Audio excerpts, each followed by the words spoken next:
am Patricia Villone with CTV News, and joining me now is Heather Wright. She's a daycare provider. And Heather, you have experienced a bit of frustration in this whole unemployment process. So just bring us through step-by-step briefly of what you have experienced. Well, at first I didn't qualify because I was self-employed, but once I met the qualification, I started calling right away, and I called every day, multiple times during the day.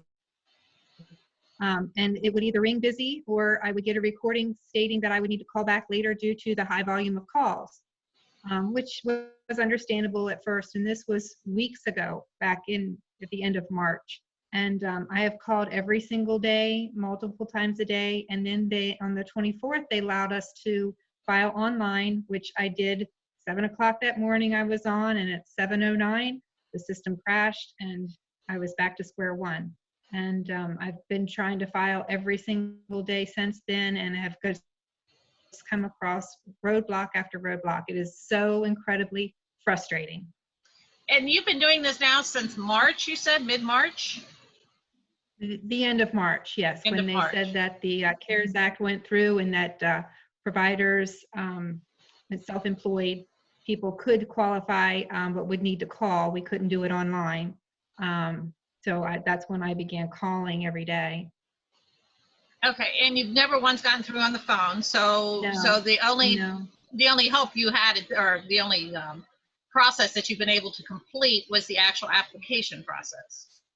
Yes, online application, yes. And that has been a disaster. Every time I sit down at the computer, and I try almost at least once an hour to get through, and I have been able to get through this morning. I was able to get through last night, but there was 200-some thousand people ahead of me, and by the time I never did get an email that it was my turn. 1 o'clock in the morning came, and I guess I got kicked out again.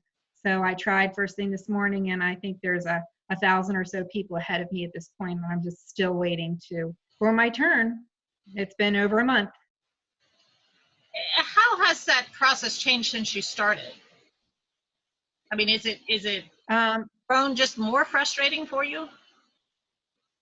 It's incredibly frustrating. I am a single mom, and I own my own business, and I work incredibly hard every week to provide for my family, and there's nothing I can do. The feeling of helplessness has caused a tremendous amount of anxiety, and it's really hard not to become depressed over this, because I need help, and I understand that it's there to help. I've never had to file for unemployment before, so this is something that's very new to me, and I'm not familiar with, and it just seems so overwhelming to begin with. But it's a road that I'm going to have to take, because at this point I have no other choice. And you said it's affected you, obviously, financially and emotionally. Can you just tell us a little bit about that? Absolutely. Well, being quarantined hasn't helped, and not being able to be around your friends and your family, but the feeling of not having the financial resources that you need on a daily basis because you're forced to close your business really does take its toll. It keeps you awake at night, and it makes you worry about how you're going to be able to provide just the essential things that you need to have. And I'm just talking about food. I'm not talking about clothing, which we're fine with clothing, and we don't need frivolous things. We don't typically use frivolous things, and it is very frustrating to know that even though I'm trying everything I can to get the assistance that's out there for me, that I just can't get through to even get it. The feeling of helplessness is overwhelming. And you had mentioned when we spoke last night that the people who are still open, who are taking care of essential workers, have been unable to get paid for quite a while, and now that should be changing within this week. But you said you actually know people that have experienced this, and they've opened their doors up to letting people in their homes, taking a risk about that. Yes, MSDE, when Governor Hogan announced that the daycares would be closing, just after that, MSDE allowed us to apply for permission to remain open for essential employees. And and my situation is different in that I have health concerns myself and my daughter, that I'm not able to take part in that program, just because I wasn't feeling comfortable putting my family at risk, by having any other children here.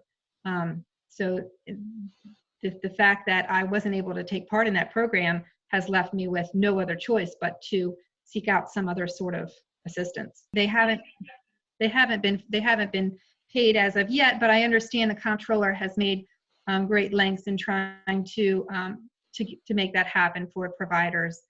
They haven't been paid what they were told they were going to be paid. There's been a backlog with that, and because I didn't take part in that program, I'm not very familiar with how all that works, but I do have friends that are in the daycare, the same business along the same lines that I provide, and they are very frustrated with the program because they were promised they would have an income, they would have pay. They've opened their home and their family up to serve the community, and they haven't been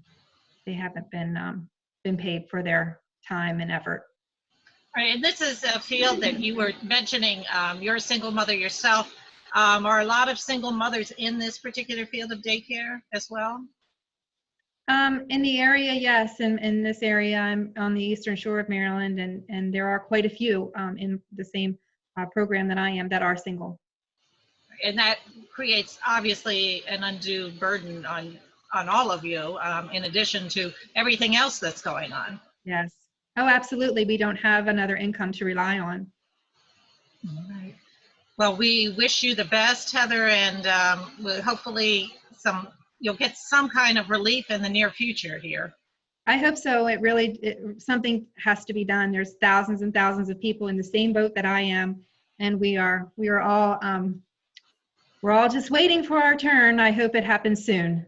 All right. It's just so disheartening that this has been such a incredible mess with the unemployment, the Department of Labor.